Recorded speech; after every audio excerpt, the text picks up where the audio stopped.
Bien, buenas tardes o noches, según la hora en que nos vean.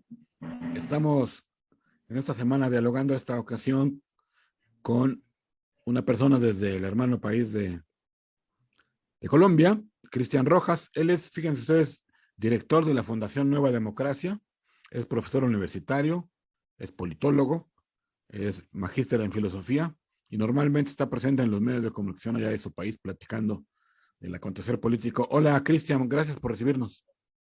No, muchas gracias por la invitación. Mucho gusto estar acá. Muy bien. Eh, Él forma parte de la Fundación Nueva Democracia Más Sociedad y la dirige, pues es el responsable de los trabajos. Y dime si me equivoco, yo voy a leer una parte que saqué de su página.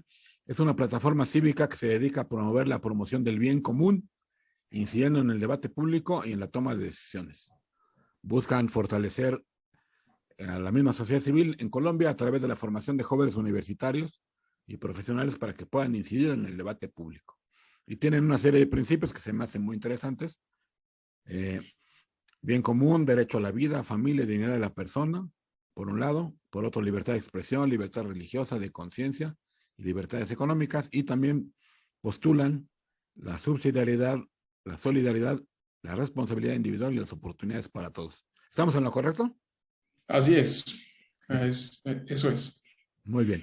Oye, Cristian, platícanos, ¿cómo está el panorama antes de entrar a lo electoral? Platícanos en una, digamos, introducción. ¿Cómo está hoy Colombia ante el proceso que ya viene? ¿Cómo está en términos económicos, sociales, políticos? ¿Ha avanzado, se ha retrocedido después de la época de la guerra, los acuerdos de paz, etcétera? Bueno, en materia económica, el país ha avanzado, ha tenido un crecimiento sostenido, obviamente con los reveses que han tenido todos los países por la pandemia o más propiamente por los confinamientos, que tuvo pues un impacto en la economía en todo el mundo. Y también pues viviendo en este momento fenómenos que también son compartidos con otros países, como la inflación, que es un fenómeno también en este momento global. Pero más allá digamos, esas circunstancias globales que muchos países estamos viviendo, que son también coyunturales, el país ha tenido un crecimiento sostenido, por lo menos desde los últimos 20 años. En el 99 hubo una crisis, y a partir de ahí, pues más o menos, pero ha habido un crecimiento importante y creo que es uno de los países de la región que más ha tenido, pues, cifras macroeconómicas favorables en estas dos últimas décadas.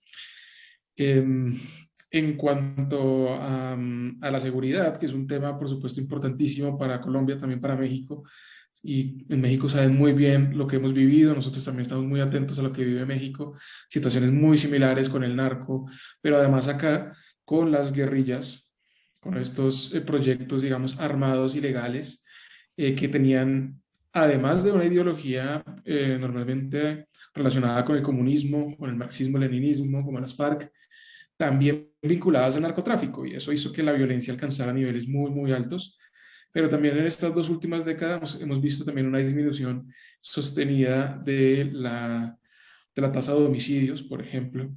Se ha recuperado la presencia del Estado, particularmente de la fuerza pública en el territorio, pero hay desafíos importantes todavía. En este momento también hay regiones del país que siguen pues, sometidas a la violencia. Las FARC, efectivamente, como lo mencionabas, pues tuvo un acuerdo con el gobierno anterior de Juan Manuel Santos, pero hay unas disidencias de las FARC, no todas las FARC estuvieron bajo ese acuerdo, no todas las estructuras de esta organización se desmovilizaron y entonces continúa la violencia y también pues con otros grupos nuevos que han surgido alrededor del narcotráfico. En este momento estábamos viviendo lo que llaman un paro armado, que es una acción ilegal pues de grupos armados, en este caso del Clan del Golfo, que estaba liderado por alias Otoniel, que fue extraditado a Estados Unidos la semana pasada, y entonces ha habido una arremetida violenta en varias regiones del país, y ahí ha habido, digamos, el gobierno se le ha ido saliendo de las manos ciertas situaciones de seguridad, pero mucho menos que lo que pues recordarán de los años 90 y toda esta situación, como terminó el siglo pasado. Oye, un poco a raíz de lo que me dices, yo te diría, pareciera que hubo una falta de pericia en este gobierno que está, digamos, terminando. A raíz de, bueno, además de lo que nos has dicho, hubo también unas protestas sociales y se, digamos, se encauzó a mi juicio por un camino que no era lo correcto. Pero ante este panorama viene la cuestión electoral, que finalmente es donde la ciudadanía decide, pues, qué rumbo tomar. Mi gran pregunta es, y tú dinos, si Colombia tenía ya un camino avanzado, como has explicado, una economía que de alguna manera, digo, no ideal, por supuesto, pero ya iba en buen camino, ¿no? ¿Cómo es que, por ejemplo, también en el caso chileno pasó algo muy parecido? Un país que, digamos, caminaba por una, un camino, pues, de cierto bienestar económico, mejor que muchos países de América Latina, pero voltean a ver a candidaturas que están con otra visión, que son respetables, por supuesto, ¿va? Pero tienen otra visión que indica como que mejor vamos a regresarnos a un camino anterior. ¿Qué pasa en Colombia? ¿Por qué está como que despreciándose en este bien general que a lo mejor lleva el país y se quiere regresar a otro camino que es el de la izquierda? Yo creo que en muchos países que han vivido estas situaciones ocurre algo y es que precisamente si se ha ido por un buen camino, hay por ejemplo, el acceso a la educación superior ha crecido enormemente, la cobertura en salud ha crecido enormemente en los últimos años hasta alcanzar más del 90%, cuando hace 20 años estaba muy, muy lejos de la cobertura plena. Y yo creo que ese bienestar también genera expectativas y yo creo que eso es lo que le pasó a Chile, que precisamente ese crecimiento de una clase media chilena que accede a la educación superior, que está más conectada con el mundo, que tiene unas aspiraciones distintas, pues también, digamos, se estalla porque le exige al sistema cumplir las promesas. Y eso es un poco lo que ha pasado con Colombia y se pierde de vista lo que se ha avanzado y se queda mucho más concentrada la atención en qué es lo que falta, qué es lo que está mal, qué es lo que no ha funcionado. Y por supuesto hay un manejo político de esa mirada, de tratar de llamar la atención hacia a ese inconformismo, pues eso tiene un interés también electoral y hay políticos que muy hábilmente también lo han sabido manejar. Y el año pasado pudo haber pasado eso con el estallido que hubo aquí también social como en Chile, todas estas protestas que seguramente en México vieron, pero que realmente también son una consecuencia de un manejo muy torpe por parte del actual gobierno, que para ese momento, digamos que la chispa que hizo estallar las manifestaciones fue la presentación de una reforma tributaria muy mal planteada, impopular, que era muy fácil de atacar por un ministro de Hacienda que estaba completamente desconectado de la sensibilidad social y que estaba pensando según sus criterios técnicos, su formación pues muy formado en buenas universidades, pero que pues no tenía la sensibilidad política y realmente la reforma no tenía apoyo de los partidos, pero pues aún así, aunque seguramente se iba a hundir en el Congreso, pues fue propicio para hacer pues, que estallaran todos esos discursos contra el sistema. Y a partir de ahí, pues eso no se recuperó y eso tiene una implicación ahora en el escenario electoral. Y hablando de este escenario electoral, la última encuesta del Tiempo nos habla de que Gustavo Petro y su pacto histórico pues están ya empezando a arañar la mitad de los electores, marcan un 40%. De Federico El Fico Gutiérrez del equipo por Colombia le ponen el 21%. Es decir, para los que lo vemos de lejos, pareciera ya una distancia pues inalcanzable, ¿no? El voto blanco al 6%. Rodolfo Hernández de una coalición que tiene un nombre muy interesante. El nombre del gobernante es Anticorrupción, la Liga de los Gobernantes Anticorrupción, con el 12%. Sergio Fajardo de la coalición Centro Esperanza 7%. Y la conocida Ingrid Betancourt, que en su momento todos sabemos fue quien fue secuestrada, etcétera, etcétera, tiene solamente el 1%. Esto habla de que la opción de Petro es la única sólida y las otras parecieran demasiado fragmentadas. Sí, en realidad acá hay una segunda vuelta, es decir, hay una elección el 29 de mayo, participan todos estos que mencionaste y un par más que no mencionaste porque están más abajo. Y después, el 19 de junio, se vota de nuevo por los dos que hayan tenido la votación más alta. siempre que ninguno haya alcanzado más del 50%. Pero eso nunca pasa, que alguien saque más del 50%. Le pasó con Álvaro Uribe 2 veces. Uribe ganó 2 veces en primera vuelta, pero Uribe es un fenómeno político que seguramente no se repite. Pero lo normal es que sacan menos del 50% y los dos que tienen el mejor resultado pues van a segunda vuelta.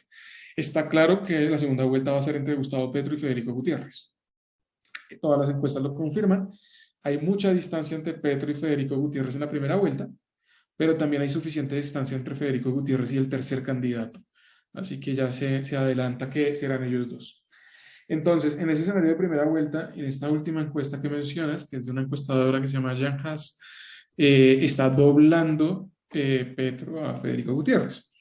Pero el resultado de la segunda vuelta no es igual. Es más estrecho, aunque la ventaja igual es grande todavía. Porque parece que hay más votos que se van a Federico Gutiérrez que a Petro de los candidatos que quedan por fuera de la contienda. Pero no le alcanzaría. Todas las encuestas confirman que ganaría Petro de todas maneras en la segunda vuelta.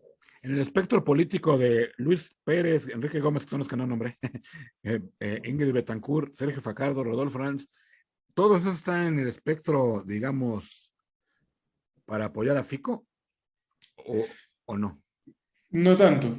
Por ejemplo, Sergio Fajardo es el candidato más conocido que se esperaba que pudiera incluso pelear para ir a la segunda vuelta dentro de los que están allí más atrás, y es un proyecto de centro izquierda, pero está muy pequeño precisamente cuando hace 4 años fue una candidatura mucho más grande porque ya toda la izquierda y centro izquierda está con Petro. Entonces, lo que le queda a Fajardo se ve que es gente más de centro que está dispuesta a votar por Federico Gutiérrez en segunda vuelta. Okay. Porque lo que había de izquierda en todas partes ya está con Petro. Y Rodolfo Hernández no está claro cuál es como su... Es difícil ubicarlo en la izquierda o en la derecha. Algunos dicen que es más de derecha, de pronto por un poco por el estilo de su discurso, pero en realidad tiene muchas propuestas de izquierda y yo creo que sus electores no están alineados claramente ni en la izquierda ni en la derecha. Lo que parece mostrar las encuestas es que la mayoría de esos electores serían con Federico Gutiérrez. Básicamente ya todo lo que pueda sumar la izquierda, casi todo está con Petro en este momento. Entonces, eso significaría que en esta segunda ronda va a haber dicen en las carreras, una final de foto, ¿no? ¿Tú lo ves así o crees que sí lo logre, digamos, en este caso, si es que el equipo por Colombia encabeza, sí le podrá ganar por varios cuerpos, siguiendo hablando de caballos? Pues en realidad ha salido un par de encuestas que muestran que puede haber una final muy estrecha entre Petro y Federico Gutiérrez, pero la mayoría de encuestas muestran todavía una ventaja suficientemente amplia de Gustavo Petro. O sea, Gustavo Petro es el favorito, claramente, incluso para la segunda vuelta, y tiene suficientes puntos de ventaja como para que hoy sea presidente si no ocurre nada distinto a lo que ya está ocurriendo en la campaña. Si no cambia la tendencia, si no cambian las dinámicas, si no pasa algo realmente distinto, en este momento Gustavo Petro sería el presidente. En Ecuador, el que fue segundo lugar logró darle la vuelta, digamos, a la izquierda, ¿no? Y quedó de presidente, que tiene un año, acaba de tomar. Y en Perú pasó algo, no le alcanzaron a dar la vuelta a Castillo, pero no ganó Fujimori porque traía mucho voto en contra, mucha gente que no la quería, ¿no? Entonces, mi pregunta es, ¿algo parecido puede pasar en Colombia o ya de plano, como un poco repitiendo lo que dices, ya Petro, si no comete errores ya ganará? Sí, lo que pasa es que, mira, el ejemplo del triunfo de Guillermo Lasso en Ecuador, lo que ocurrió precisamente es que su rival tenía todo el peso de cargar con el correísmo de tanto tiempo y toda la resistencia que ya generaba el proyecto de Rafael Correa. Y en el caso de Perú, pues también efectivamente, pues Keiko Fujimori también cargaba con toda la historia del Fujimorismo.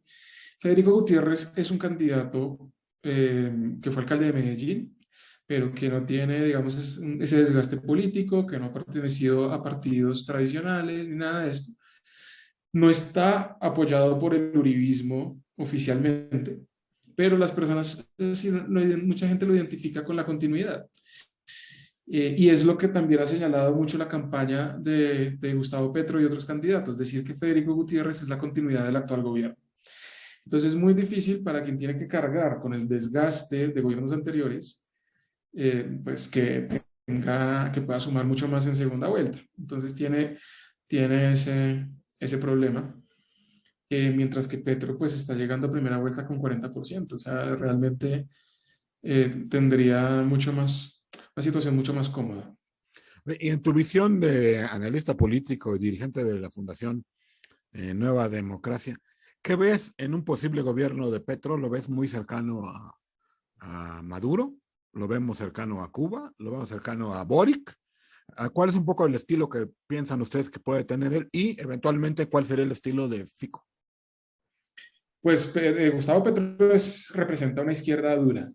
Sí, digamos que, para ponerle el ejemplo de Chile, Gustavo Petro no es la izquierda que representó Michelle Bachelet o Ricardo Lagos o ellos que mantuvieron, digamos, un modelo de una economía abierta.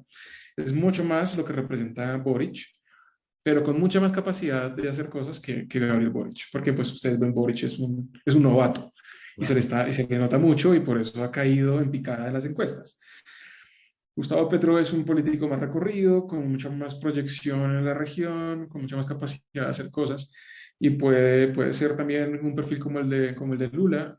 No sé si un perfil como Hugo Chávez o Fidel Castro, que ya son personajes, digamos, pues, que tuvieron unos proyectos eh, pues, que tienen mucho más peso pues, en la historia. Y después de la experiencia de Venezuela es más difícil que alguien replique la situación en Colombia, pero él sí es cercano a esos proyectos. Él militó en la guerrilla del M-19, estuvo en la ilegalidad defendiendo un proyecto revolucionario, eh,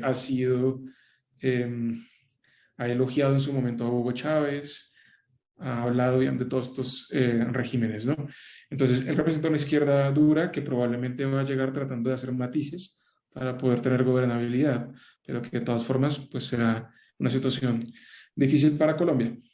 Y en el caso de Federico Gutiérrez, eh, pues representa un poco lo que veníamos diciendo, pues el país ha mantenido pues una política macroeconómica estables que le ha permitido tener algunos logros. Por supuesto, él habla de hacer cambios para que haya un impacto más positivo en la vida de los colombianos. No, obviamente en su campaña no va a decir que pues él viene a traer lo mismo que ya había, Sí, claro. pero sí digamos que se mantiene dentro de los márgenes del modelo que Colombia ha venido adoptando pues, en las dos últimas décadas. Eh, y también pues ha sido duro, por ejemplo, en su discurso frente a las FARC, frente al narcotráfico. eh, entonces, un poco pues en esa línea, ¿no? Oye, por último, ¿cuál sería entonces desde la óptica de tu fundación lo que los candidatos deben de recoger, lo que a lo mejor no han recogido y no están presentando para el nuevo gobierno nacional? Es decir, ¿qué hace falta desde la óptica de ustedes para el nuevo gobierno? Pues hace falta mucho porque en realidad las propuestas no han sido protagonistas de la campaña. Entonces también es muy difícil ver qué es lo que hay y qué es lo que falta, porque aquí no ha habido mucho debate, ha habido muchos escándalos, especialmente alrededor de la campaña de Gustavo Petro. Entonces todo gira en torno a si Petro dice algo que es polémico, si Petro tiene una situación en su campaña que es controversial, pero no ha habido mucho debate de ideas, ¿no? Entonces, eh, ha faltado de pronto ser más preciso en lo que se propone. Por ejemplo, un debate por poner solo un ejemplo de los debates que ha habido en la campaña, que también se dio en Chile, es el caso de las pensiones. Entonces, Gustavo Petro piensa hacer lo mismo que ha dicho la izquierda en otros países de eliminar el sistema privado de pensiones de ahorro individual para llevar todo al sistema público, porque acá hay tanto oferta pública como privada. Llevar toda la oferta privada a la pública para financiar pensiones de personas que nunca estuvieron en el sistema de pensiones. Es una propuesta desde el punto de vista de nuestra fundación desastrosa. Desastrosa, peligrosa, ineficiente, inconveniente. pero los otros candidatos no han podido responder con claridad a qué pasa con las personas que no han cotizado y que van a llegar a la edad de cotización, es decir, personas de tercera edad que no van a tener pues, el respaldo de, de, de tener un ingreso y que pues la respuesta que encuentran es la del populismo, ¿no? Entonces, ahí ha sido difícil que se planteen propuestas claras y que se comuniquen adecuadamente. Entonces, ha habido varias debilidades ahí. Ok. Oye, se me había escapado, pero tengo que preguntarlo.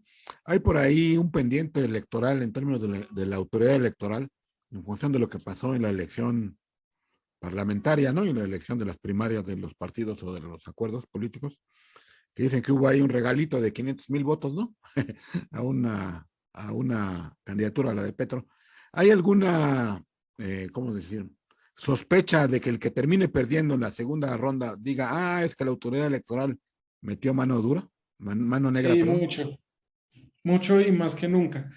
Y yo la verdad no creo que eso sea necesariamente así. Yo no creo que haya una gran intención del registrador de hacer un gran fraude, pero está en una situación muy difícil porque no le cree a nadie. A él lo atacan desde la derecha y lo atacan desde la izquierda. Constantemente el petrismo está diciendo que él está al servicio del gobierno y el uribismo está diciendo constantemente que está a servicio de Petro. Y es una persona que venía con cuestionamientos, que llegó con dudas, que su padre tuvo problemas de corrupción electoral. O sea, no genera confianza en la ciudadanía y por eso cualquiera que pierda puede salir a atacarlo porque es un blanco fácil y a generar desconfianza en el resultado. Además, mucho más si el resultado llega a ser estrecho, ¿no? Que es algo que preocupa a mucha gente, la gente lo dice mucho. Si el resultado es estrecho, tienen preocupación de que haya pues un incendio nacional. Uf, bueno, pues está muy difícil en este último tema de la institución electoral, registraduría se llama ya, ¿verdad? Sí. Muy bien. Pues Cristian, en verdad que te agradezco mucho esta información que nos has dado, nos aclaras el panorama de algunas cosas que tenemos ahí pendientes de nuestro querido hermano país de Colombia, aquí en Foco Latinoamérica. Te invitamos a que próximamente podamos conversar, tal vez después de la primera ronda, si nos permites, y agradecerte a ti y a tu fundación tu trabajo. Claro que sí, estaremos ahí muy pendientes y muchas gracias por la invitación. Gracias a ti.